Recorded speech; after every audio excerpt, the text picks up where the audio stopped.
ಆದಿತ್ಯ ಮಾಡಿರ್ತಕ್ಕಂಥ ಭಾಳ ವರ್ಷದ ನಂತರ ಕುಕ್ಕಿ ಪ್ರೊಡಕ್ಷನ್ಸ್ ಇದ್ದಾಗೆ ನಮ್ಮ ಮಂಜು ಅವ್ರ ಜೊತೆಗೆ ಒಂದು ಒಳ್ಳೆ ಪ್ರೊಡಕ್ಷನ್ನು ಮಂಜು ಧೈರ್ಯ ಮಾಡಿ ಈ ಕಾರ್ಯಕ್ರಮವನ್ನು ಆದಿತ್ಯ ಮಾಡಲಿ ಅಂತ ಧೈರ್ಯ ಮಾಡಿರ್ತಕ್ಕಂಥದ್ದು ಒಂದು.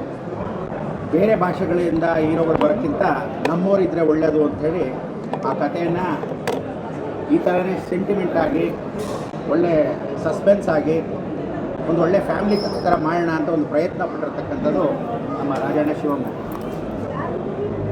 ಈಗ ಮ್ಯೂಸಿಕ್ಕು ಒಂದು ಫಿಲಮ್ ಎತ್ತಿಡುತ್ತೆ ಅಂತ ಹೇಳುತ್ತೆ. ಇದರಲ್ಲಿ ಫೈಟ್ಸು ಎಲ್ಲ ಫೈಟ್ಸು ಜಾಸ್ತಿ ಇದ್ದಾಗ ಕೆಲವ್ರಿಗೆ ಏನಾಗುತ್ತೆ, ಲೇಡೀಸ್ಗೆ ಏನಪ್ಪ ಫೈಟ್ಸ್ ಎಲ್ಲ ಜಾಸ್ತಿ ಇದೆ ಅಂತ. ಸಸ್ಪೆನ್ಸು ರಿವೀಲ್ ಆಗೋವರೆಗೂ ಸ್ವಲ್ಪ ಮಟ್ಟಿಗೆ ಎಲ್ಲರಿಗೂ ಕುತೂಹಲ ಇರುತ್ತೆ. ಸೆಕೆಂಡ್ ಹಾಫ್ ಎಲ್ಲ ಕಂಡಾಗ ಬಡ ಪಿಕ್ಚರ್ ಹಿಂಗಿದೆಯಾ ಅಂತ ಆವಾಗ ಅನ್ಸುತ್ತೆ. ಸ್ಟಾರ್ಟಿಂಗ್ ಬರೀ ಎಲ್ಲರೂ ದುಡ್ಡು ಅಂತ ಯಂಗ್ಸ್ಟರ್ಸ್ಗೆಲ್ಲ ಇಷ್ಟ ಆಗುತ್ತೆ. ತದನಂತರ ಫ್ಯಾಮಿಲಿಯವ್ರು ನೋಡ್ಕೊಳ್ತಕ್ಕಂಥ ಸೆಕೆಂಡ್ ಹಾಫ್ ಫಸ್ಟ್ ಕ್ಲಾಸ್ ಆಗಿರ್ತಕ್ಕಂಥದ್ದು. ಒಂದೇ ಒಂದು ವಿಚಾರ ಏನು ಅಂದರೆ, ಈ ಪಿಕ್ಚರು ಕನ್ನಡ ಪಿಕ್ಚರ್ನಲ್ಲಿ ಇದೇ ಹಿಂದಿ ಪಿಕ್ಚರ್ ತೆಗೆದುಬಿಟ್ರೆ ಹೂ ಅಂತ ನೀವೆಲ್ಲ ಕುಣಿದಾಡ್ಬಿಡ್ತೀರ. ಅದು ಹೇಗಿದೆಯೋ ಎತ್ತಾಗ ಗೊತ್ತಿಲ್ಲ.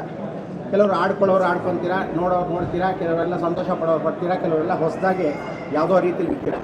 ಅದೇ ನಮ್ಮ ಭಾಷೆಯವ್ರು ಏನಾದರೂ ಒಂದು ಪ್ರಯತ್ನ ಹೊಸದಾಗಿ ಮಾಡಿ ಇದು ಕಥೆನ ಹೀಗಿರೋದು ಈಗ ಬೇರೆ ರೀತಿ ಅಂತ ಹೇಳಿದಾಗ ನೀವು ಕೆಲವರೆಲ್ಲ ಏನು ಮಾಡೋದು, ಪ್ರೋತ್ಸಾಹ ಕಮ್ಮಿ. ಭಾಳಷ್ಟು ಜನ ಏನಾಗಿದೆ ಈಗೆಲ್ಲ ಟಿ ವಿ ಮಾಧ್ಯಮದಲ್ಲಿ ಬಂದಿರತಕ್ಕಂಥವ್ರು, ಸೋಷಿಯಲ್ ಮೀಡಿಯಲ್ಲಿ ಇರ್ತಕ್ಕಂಥವ್ರಿಗಿಂತ ಆ ಪಿಕ್ಚರ್ ಒಂದು ಮಾತು ಹೇಳ್ತಾನೆ ಆದಿತ್ಯ, ಏನಂದರೆ ಮೌತ್ ಟಾಕಲ್ಲಿ ಎಲ್ಲ ಪಬ್ಲಿಸಿಟಿ ಜಾಸ್ತಿ ಅಂತ. ಫಸ್ಟ್ ಆಫ್ ಆಲ್ ಮೌತ್ ಪಬ್ಲಿಸಿಟಿನೇ ಈ ಪಿಕ್ಚರ್ನ ಹಾಳು ಮಾಡ್ತಕ್ಕಂಥದ್ದು. ನಮ್ಮಲ್ಲಿ ಭಾಳ ಜನ ಕಣ್ಣಿಡಿಗಳಲ್ಲಿ ಮೌತ್ ಪಬ್ಲಿಸಿಟಿ ಹಾಳು ಮಾಡೋರು ಭಾಳ ಜನ ನಮ್ಮವರೇ ಇರ್ತಾರೆ. ಅದಕ್ಕೆ ದಯವಿಟ್ಟು ಚಿತ್ರವನ್ನು ನೋಡಿದ ಮೇಲೆ ಡಿಸಿಷನ್ ತೊಗೊಂಡ್ರೆ ಉತ್ತಮ.